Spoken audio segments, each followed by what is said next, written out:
Kain na muntik avocado. Charot. Guyabano, ayan.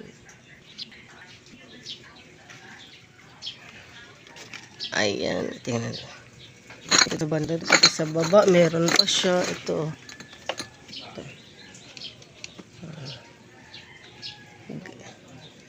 Ito siya. Oh, meron pa din. Ayan.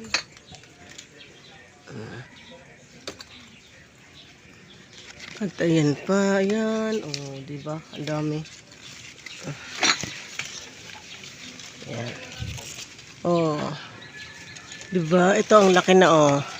Kukunin ko na siya. Mga 3 days pa. Charot.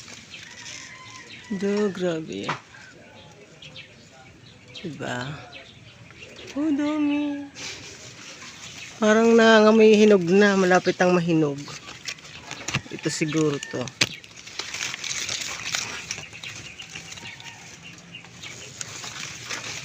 Pisilin nga natin. Wala pa. Yung sa dulo, oh, parang pahinog na. Uy, ang laki pala nun, no? Oh, yun, yung pa sa dulo.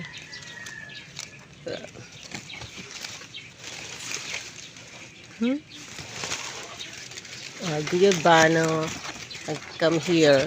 Come, baby, come. Di pa. Ito. Siguro mga 5 days pa to bago kukunin. Dito ako sa puno ng guyabano. Ayan. Ang daming bunga ng aming guyabano. Maraming blessing.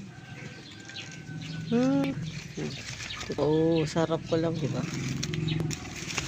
Habang ako ay nagwawash, maglaba-laba naman tayo. At dito si Gia. Gia, anong kinakain mo, Gia? Good morning, Gia. Baby? Anong nikain mo, baby?